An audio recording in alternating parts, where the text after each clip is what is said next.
di hari ini. Hai, nama aku Desi Wandari. Kami dari kelompok 4 di sini akan membuat sebuah tugas pembelajaran mengenai bagian-bagian surat. Umumnya, bagian-bagian surat memiliki 4 komponen penting, yaitu kepala surat, leher surat, badan surat, dan kaki surat. Untuk lebih jelasnya, bagian-bagian surat akan kami jelaskan. Berikut penjelasannya. Yang pertama, kepala surat. Kepala surat atau kap surat adalah bagian surat paling atas dan berfungsi untuk memudahkan penerima surat untuk mengetahui nama dan alamat kantor instansi atau organisasi yang mengirim surat. Kepala surat juga berfungsi untuk menunjukkan keresmian sebuah surat. Kepala surat resmi biasanya terdiri atas yang pertama itu adalah logo atau lambang perusahaan ataupun organisasi. Yang kedua, nama instansi maupun organisasi. Yang ketiga, alamat instansi maupun organisasi. Dan yang keempat itu ada nomor telepon, kode pos, alamat email maupun alamat website. Biasanya setelah penulisan kepala surat atau kap surat terdapat sebuah garis horizontal pemisah yang memisahkan antara kepala surat dengan bagian-bagian surat yang lain seperti tempat dan tanggal pembuatan. Yang kedua, nomor surat. Surat resmi biasanya mencantumkan nomor, jenis, instansi pengiriman surat, dan kode surat. Nomor surat adalah nomor urut surat yang telah dikeluarkan oleh instansi atau organisasi tersebut. Sedangkan kode surat adalah kode klasifikasi masalah yang disampaikan pada surat tersebut. Sedangkan tahun yang tertera pada nomor surat menunjukkan tahun kapan surat itu dibuat. Fungsi nomor dan kode surat adalah untuk mengetahui banyaknya surat yang keluar, memudahkan pengarsipan surat, memudahkan mencari surat itu kembali jika dibutuhkan, dan memudahkan petugas pengarsipan. Yang ketiga, tanggal surat. Dalam menulis tanggal surat, sebaiknya tanggal, bulan, dan tahun ditulis lengkap, jangan disingkat. Tanggal surat berfungsi untuk mengetahui waktu yang diberikan untuk menyelesaikan sebuah surat serta sebagai petunjuk dalam proses pengarsipan surat. Serta, tanggal surat tidak perlu didahului dengan nama tempat surat itu dibuat, karena nama tempat sudah tertera pada kepala surat, kecuali surat yang tidak menggunakan kepala surat. Nama tempat ini tetap ditulis di depan tanggal surat. Tanggal surat jangan ditulis seperti berikut ini. Seharusnya ditulis 10 April 2021. Yang keempat, sifat surat. Sifat surat biasanya hanya digunakan untuk surat menyurat di kalangan militer. Sementara itu, surat menyurat di kalangan sipil, sifat surat jarang sekali digunakan. Sifat surat biasanya ditandai dengan predikat biasa, rahasia, sangat rahasia, atau konfidensial. Penulisan sifat surat berada di bawah nomor surat. Yang kelima, lampiran surat.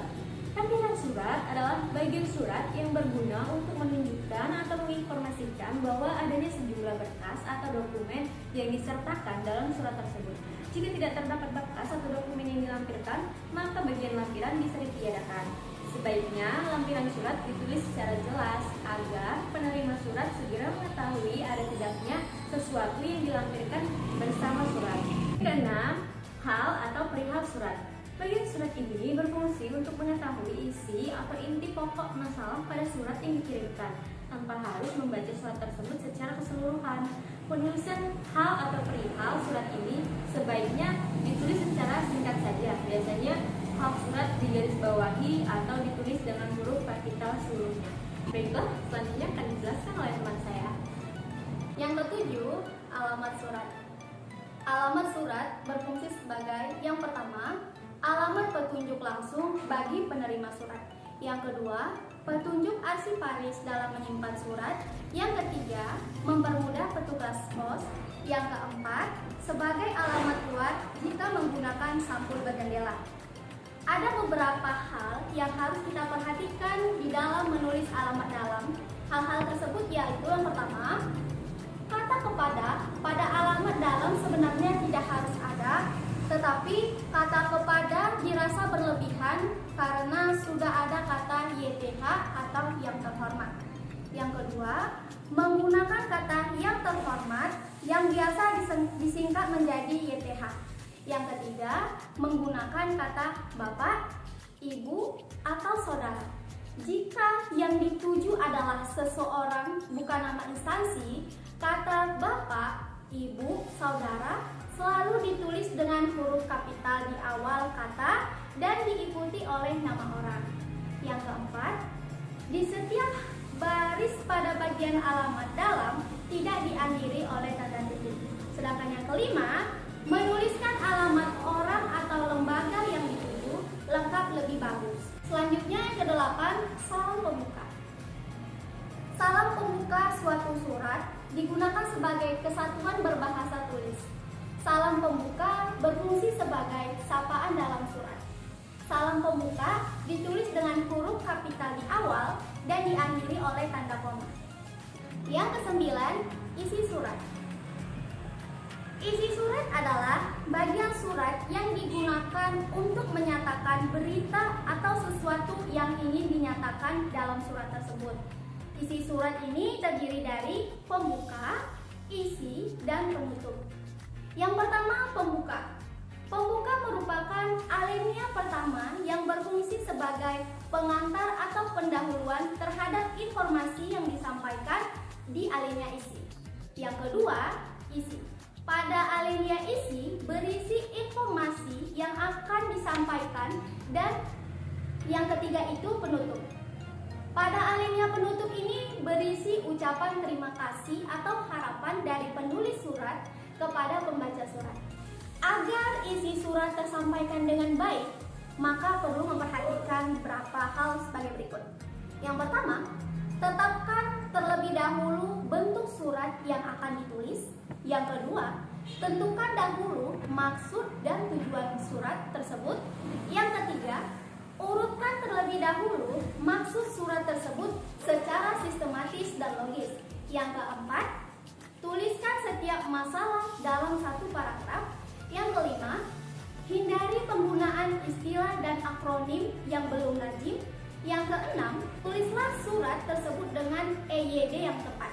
Yang ketujuh, gunakan bahasa yang baik dan benar. Yang kedelapan, hindarkan penggunaan kalimat yang berbelit-belit dan sebaiknya digunakan kalimat yang efektif. Yang ke-10, salam penutup. Salam penutup pada sebuah surat digunakan untuk menunjukkan rasa hormat dan rasa keakraban pengirim surat terhadap penerima surat. Namun, perlu diperhatikan dan diingat kembali, untuk surat-surat resmi yang bersifat formal atau penting, tidak perlu menggunakan salam penutup, melainkan dituliskan dengan jabatan pengirim surat atau orang yang menandatangani surat tersebut. Contoh dari kata salam penutup seperti hormat saya, hormat kami, wassalam. Di dalam penulisan salam penutup tersebut, seperti salam pembuka, diawali oleh huruf kapital dan diakhiri oleh tanda koma. Yang ke-11, tanda tangan, nama, dan jabatan penulis atau pengirim surat. Sebuah surat dianggap sah jika telah ditandatangani oleh pejabat atau orang yang berwenang terhadap surat tersebut.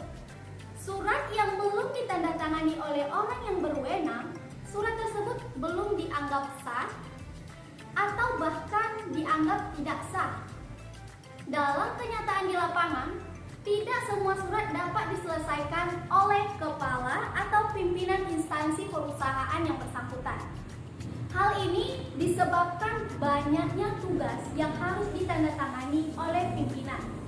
Oleh karena itu, untuk beberapa hal penandatanganan sebuah surat dapat dilimpahkan kepada pejabat di bawah pimpinan atau orang yang ditunjuk oleh pimpinan untuk hal tersebut, sesuai dengan tata kerja yang berlaku pada instansi yang bersangkutan. Yang ke-12, tembusan. Tembusan adalah bagian surat yang dipakai untuk menunjukkan adanya pihak atau orang lain yang menerima surat itu selain objek surat. Karena surat tersebut perlu diketahui juga oleh pihak yang lain dan mendapatkan tembusan surat tersebut. Tembusan surat berguna untuk menghitung jumlah lembar surat yang akan diketik sesuai dengan keperluan. Yang ke-13, inisial. Inisial adalah singkatan nama pengonsep surat dan nama pengetik surat yang ditulis pada bagian kiri bawah sebuah surat. Inisial ini dicantumkan sebagai kelengkapan surat, terutama untuk surat-surat penting atau surat berharga lainnya. Jadi hal ini mengandung maksud apabila suatu saat terdapat kekeliruan mengenai surat tersebut. Penandatanganan surat dapat memanggil kedua petugas itu untuk ikut mempertanggungjawabkan surat yang dimaksud. Dengan demikian, inisial ini hanya berguna bagi pengirim surat sehingga tidak ada artinya bagi penerima surat. Oleh karena itu, sebaiknya inisial surat hanya ditulis pada arsip surat. Suratnya itu seperti DW atau DA yang artinya surat tersebut dikonsep oleh Desi Wulandari dan diketik oleh Diah Ayuning. Terima kasih sudah menonton dan semoga bermanfaat. bye-bye.